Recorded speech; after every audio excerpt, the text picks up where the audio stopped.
When you walk into a house and see that it's completely full of clutter, there are piles of laundry, shoes, socks on the floor, drawers overflowing with random objects, or just drawers that you would never want to open. I want you to think of how that actually makes you feel. What is the sensation that you have when you see and experience that clutter? And while most of us avoid that feeling in real life with physical clutter that we can see, what about emotional clutter? The resentment that you've tucked away, the grief that you've never had space or time to process, the overcommitment that keeps you running on empty. Whether or not we realize it, there could be emotional clutter going on in our own lives that is really giving us that same sensation that we would feel when we walk into that cluttered house. This kind of clutter doesn't sit in our closet, it sits in our mind and in our bodies. And over time, it costs you clarity, energy, and peace. In this video, I want to help you understand what emotional clutter really is, how it distorts the way you see and decide, and 3 simple ways you can begin to clear it. This is part of the emotional and cognitive domain of my whole life audit framework, the place where real healing and clarity begin. We could define emotional clutter as the buildup of unresolved feelings and sentiments that we have not processed or integrated into our lives. It often looks like resentment that quietly drains your empathy, unresolved grief that shows up as irritability or exhaustion, overcommitment that keeps you too busy to feel anything at all. In psychology, we know that the brain doesn't simply erase or delete emotion, it stores them somehow. In some kind of narrative, it is storing your emotions all the time. And when those feelings go unprocessed, they occupy mental and emotional space inside you, just like the clutter we mentioned at home. You start reacting to today with the emotions of yesterday, and that keeps you from being fully present. When emotions are unprocessed, they distort the lens through which you interpret your entire life.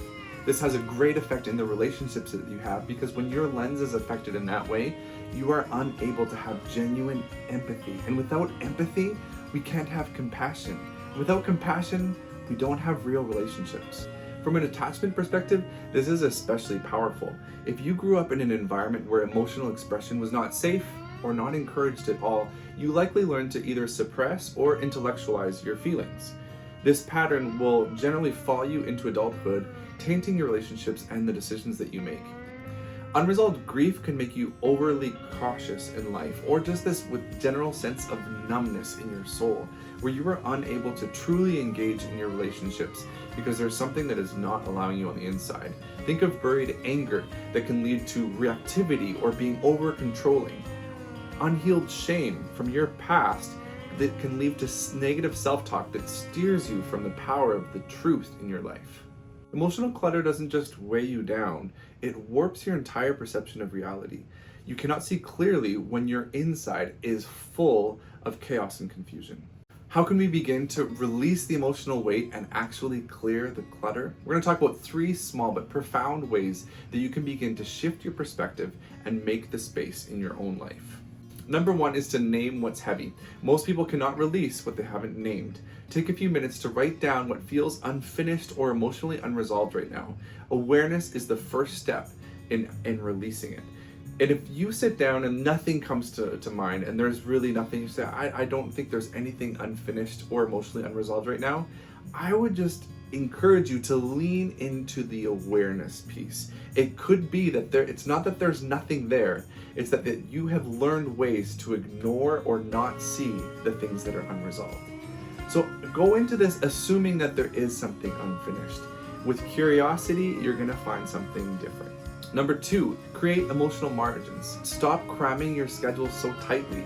If you're always responding to what's next, you're running away from something. Consider that healing requires space. So lean into those moments of stillness, reflection, and rest.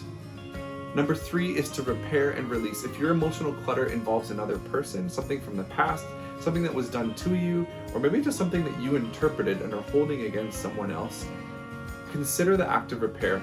Is it time to take a step towards repairing that relationship? And if that's not possible or wise, think about the ways that you can actually let go of what's going on. Forgiveness is one of the most powerful things that you can do for freedom of your own heart. Emotional weight often lightens when we turn our attention to it, and not with a sense of judging it or judging ourselves, but of letting go of it. When you start to clear emotional clutter, something remarkable begins to happen. Your mind quiets, your body relaxes, and your decisions begin to reflect who you really are, not what your pain has taught you to be. In the Whole Life Audit, we look at this through the emotional and cognitive domain, where we uncover the hidden emotional patterns that are shaping your choices. If you're ready to take a next step, book a discovery call today and find out if the Whole Life Audit is ready for you. It will be the way to identify that emotional clutter, work through it, so that you can live in freedom and peace. Remember, you can't move forward until you make space for what's next.